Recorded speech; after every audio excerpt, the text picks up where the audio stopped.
Hey everyone, I am Maxine and I am 30 years old. This post is about my extremely obnoxious mother-in-law Kayla and about my awesome payback. So I come from a humble background. My mum did a decent enough job of raising me almost single-handedly as my dad was out most of the time for his work. He worked in an ill-paid firm and had to work really hard to even bring food to the table. From my childhood itself, I have been excellent in academics. I got a fully paid scholarship to go to college and hence left my house and rented an apartment, which I shared with 4 other girls just outside campus. I worked part-time in a cafe to pay the rent and for other basic amenities. I was very determined to get a well-paid job when I graduated. I was not much of a looker and hence didn't receive any extra attention from the boys in my class, and neither was I looking for love when Fred entered my life and swept me off my feet. One day I was working in the cafe when I was asked to wait at Fred's table. "Good evening, sir. May I have your order?" "No, but you may have my number."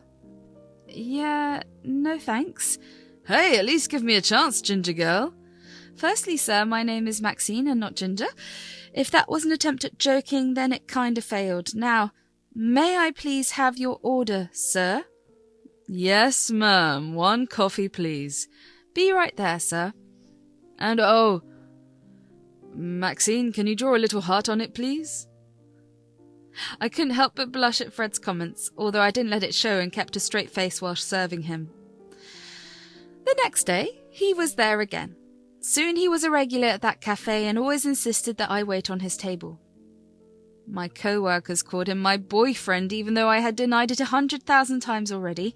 So one day, after a particularly bad teasing session from my co-workers, when Fred came in, I was already annoyed. I told them that I would prove to them that Fred was not my boyfriend, so I went to his table looking very angry and demanded, "What do you want?"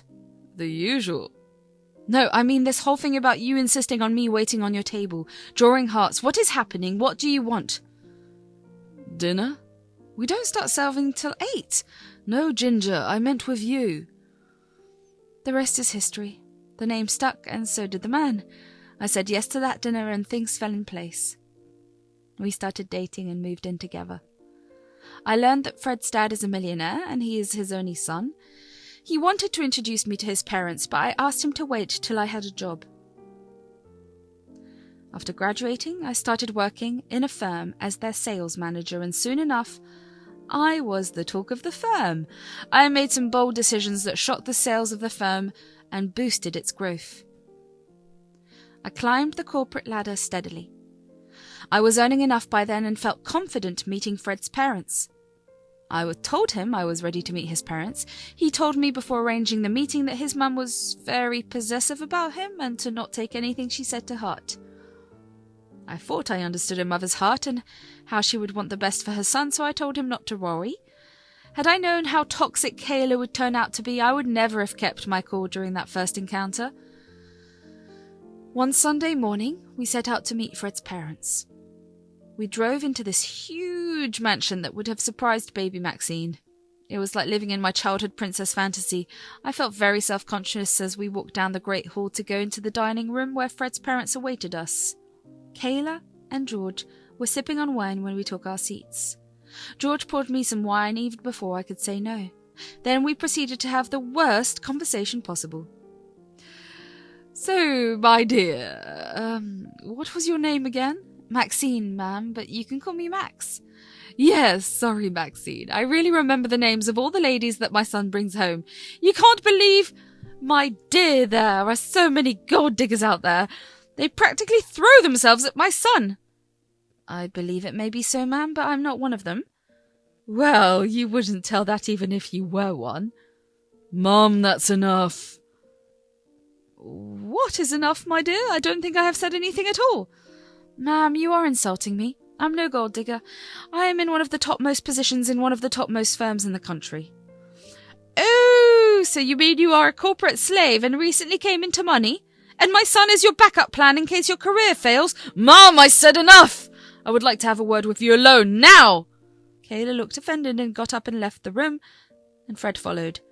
George, who was quiet till then, suddenly said, "I think you are a bright girl, Maxine. I would like to have you in my family. Don't mind my wife. She's very overprotective about Fred." I tried to smile, but I was dying to know what Fred and Kayla were talking about. So I excused myself and soon stood behind a door where I could clearly hear them, but they couldn't see me. "Mum, you must be nice to Max. She literally has no intention of taking my money." "You think you know better than me, Fred? I have seen countless gold diggers in my time." "Just because she used to be poor doesn't mean she is poor. When you met Dad, he was a billionaire. Would you have liked it if people judged you the way you judge Maxine?" "Fred Andrew Pearson! You dare not compare my marriage to your father to your month-long fling with some random poor, freckled ginger girl. You will only sit at that table if you can respect me. Otherwise, take yourself and that nuisance out of my house right now." "She is no fling, and yes, we are leaving." I could hear angry footsteps coming in my direction, so I quickly ran back to the table and pretended to drink the wine. Soon enough, Fred burst in and asked me to take my coat as we were leaving, and that we would have food on the way back home. I didn't say anything except nodding in assent as my eyes were already stinging with tears. The drive back home was really quiet. Fred was lost in his own thoughts and I was sniffling. I felt hopeless. I am usually an optimistic person, but I couldn't be optimistic about that situation. I didn't know whom Fred would choose, and most importantly, I didn't want him to choose between me and his family. I wanted his mum to like me. I really hoped that someday she would actually like me. We bought pizza on the way home and had an early dinner.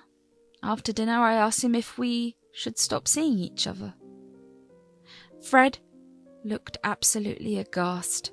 He held my hands and said, "Maxine, nothing can stop me seeing you, not even my mum. You can't get rid of me now, Ginger. This is meant to last." I felt as happy as a little girl. Fred was incredibly sweet after that. Perhaps he felt that I would leave him for his mum. I had no such plans, and during that time I used to expect that someday I would win over Kayla. I now know I was naive back then, but know that I know better now. A few months later, Fred proposed, and I accepted. He said we should elope, and we did do that. It was an adventurous adventure and romantic. Later, Kayla insisted on a formal wedding because apparently she didn't want to lose face in her friend circle. I insisted on paying half the cost of the wedding, even though Fred wanted to pay for the whole thing. That was a great event too, and as I walked down the aisle, I wished my father was there. But he had passed away a few years ago.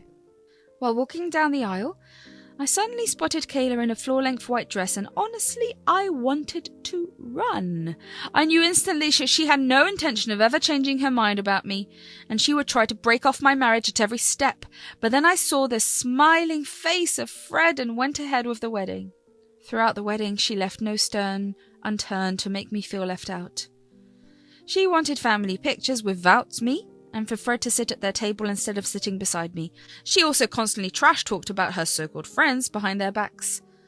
I was shocked to hear the horrible comments that my mother-in-law made about their appearance behind their backs and how she changed tones in front of them. My mother-in-law was a double-faced hypocrite. She seemed to be obsessed with everyone's jewels, dresses, and looks and wanted to upstage everybody in that room, including the bride, aka me. I was emotionally drained after that wedding and slept for 12 hours straight afterward. Fred understood my condition and was always supportive. After marriage, I had to see even more of Kayla, and her jibes and taunts about my appearance were relentless.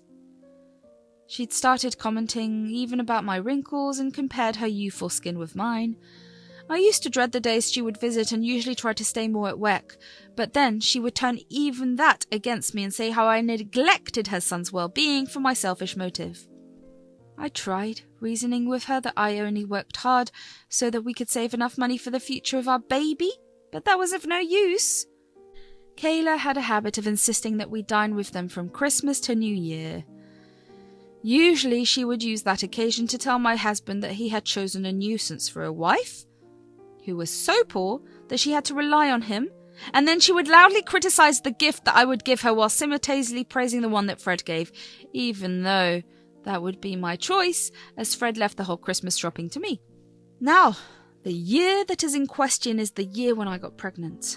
My hormones already messed with my emotions, and Kayla would not miss a single chance to make me feel bad about my body. She would say horrible things, and when confronted by Fred, would straight up lie and feign ignorance and blame it on my hormones. 5 days with my mother-in-law would be impossible that year, so I decided that it was high time that she realised what she did to me was wrong. I anyway wanted to stop her before the baby came along, because I didn't want him to grow up seeing his grandma putting down his mother by making shallow comments about her appearance.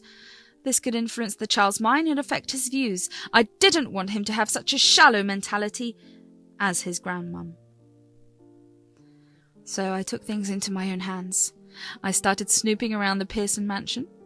I started frequenting their house more and more and tolerated her jibes for the ultimate revenge. I went with the pretext of how I wanted their grandchild to have a bond with his grandparents. George was really sweet to me during this time and brought fruits and chocolates for me.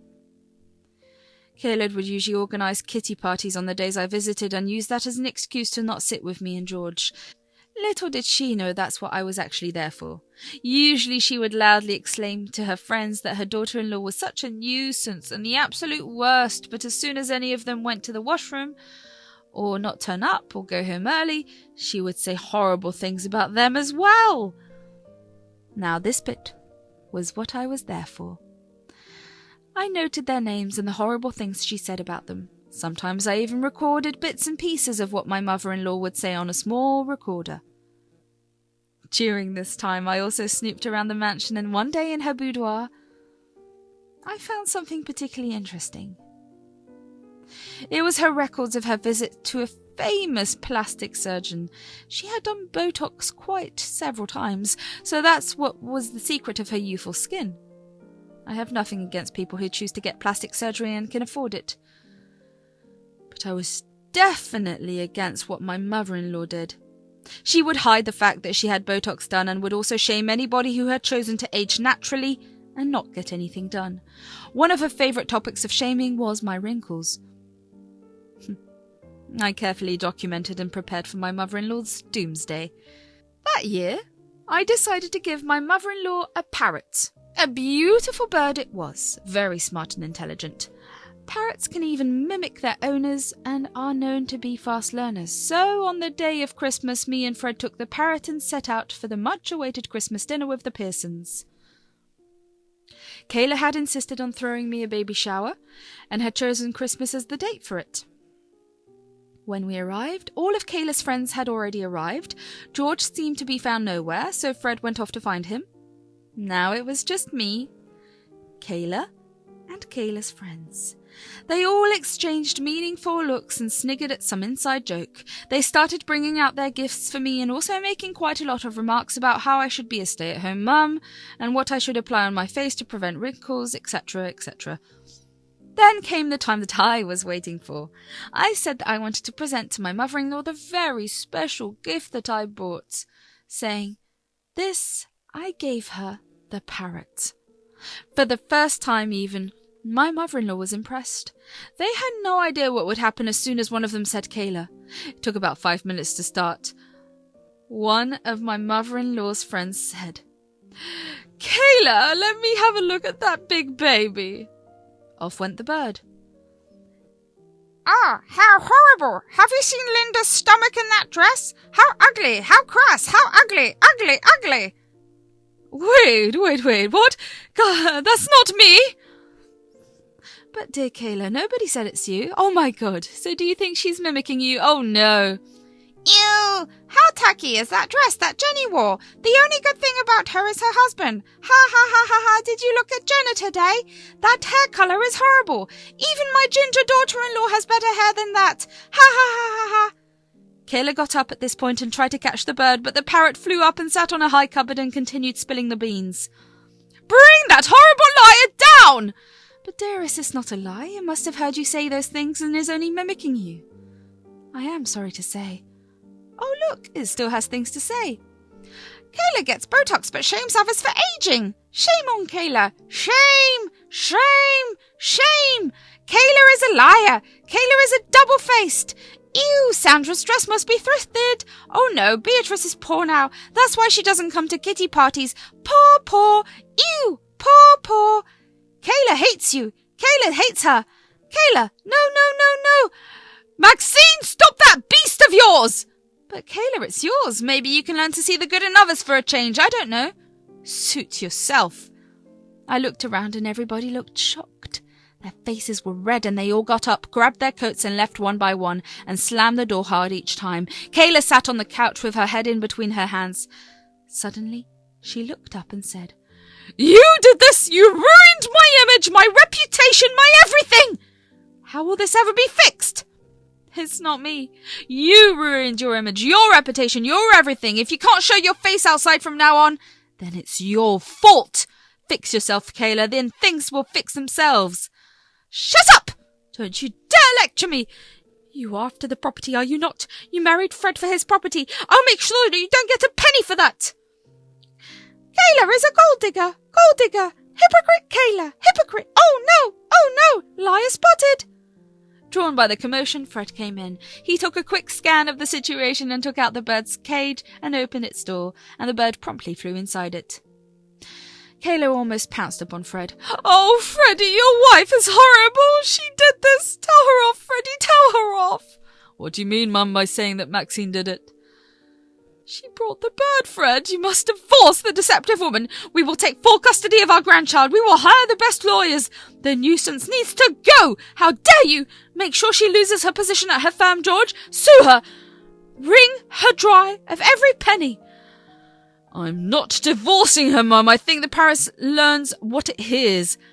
You've probably heard you say those things somewhere. I don't know how, nor do I care where. That bird was totally mimicking you, so at least now you know how you sound all the time and how obnoxious you are to Maxine. I guess it was high time you know, Mum. Kayla looked taken aback and turned to George, who was looking at the orchids in the garden with a lot of interest. Kayla screeched at George. George, are you at least going to stand up for my dignity? Your son has already been turned into a puppet by this gingerhead witch. Sue her, George. Make sure she loses her position at her firm. Well, actually, about losing her position at the firm, I think I can help you with that bit, Kayla. Maxine, would you like to join my company's sales department? You can work from home and we will pay you more than what you're being paid in your current job. Would you be interested? George, no! I didn't mean that! What is wrong with all of you? Are you all kidding me? She disrespected me. She spoiled my reputation. Well, as far as I can see, Maxine gave you a wonderful gift. Now it's up to the person who got it as to how they will use it. I don't think we will have a solid case, Kay. So, Max, what do you think of my offer? I think I would love to take up your offer, sir. You can call me George or Dad if you like, Max. Kayla looked almost insane at that moment. She kept on glancing at me and George and then at Fred. I had tears in my eyes as well, but they were happy tears. I asked George if I would call him Pops, and that is what I called my own father. He came up to me and hugged me, and at that moment I felt truly blessed. Meanwhile, Kayla was packing her bags and threatening to go live with her maternal relatives. Fred told her that if she leaves, she will miss the birth of her grandchild. She said that she didn't care and that she was better off without them. To her utter disbelief, George didn't even try stopping her, and Fred was seething with anger because of what she said about not caring about our baby. Kayla hailed a cab and left. I gave birth to a healthy boy in February. George and Fred were overjoyed. My mother came down from the country to bless the baby. She brought homemade cookies and brownies with her, and George couldn't stop eating those. George Jr.'s birthday month was filled with nothing but the happiest memories. Kayla returned in the middle of March when she realized that she couldn't pay her credit card bills anymore. She made a big scene about how nobody informed her about the birth of her grandson. Fred immediately reminded her how, before leaving, she said that she didn't care about the baby, so we decided to let her go and let her do whatever she liked. She then denied ever saying that and proceeded to cuddle the baby. George asked Kayla to apologize to me. She acted surprised and said that she didn't even know what she should be sorry for. When George insisted and started listing all the terrible things she had done, Kayla looked at me reluctantly and mumbled, "Sorry." Honestly, that was more than what I ever expected of her, so I accepted gladly. That night, Fred told me that he plans on keeping his contacts with his mum at a minimum level. His logic for that was that he wouldn't want his child to grow up hearing terrible lies about his parents and his grandpa, and he was sure that would happen if our baby was left alone with Kayla. I had doubts about the same thing and was really glad to see that my husband thought the same and gave a voice to my concerns. I had not wanted to broach the subject because I didn't want Fred to cut off his mum just because of me. I couldn't have lived with that guilt, but when Fred brought it up himself, I gladly gave my opinion and agreed with him. After that, whenever Kayla came over, we usually kept an eye on her. I have been working from home in George's company since December. I think I did a decent job managing the sales department. George told me that I did excellent, but I didn't believe him because he likes to hype me up for little things. The company sales went up by 2 times and George couldn't stop gushing about it. He asked me when I could work from the office because a promotion awaits me. I thought it was a joke until I joined in the conference room. He announced that he wanted to have me as a partner in his company. My happiness knew no bounds. We even enrolled our baby boy in play school. Things are peaceful now that my toxic mother-in-law is only at the periphery of our lives. Life is great.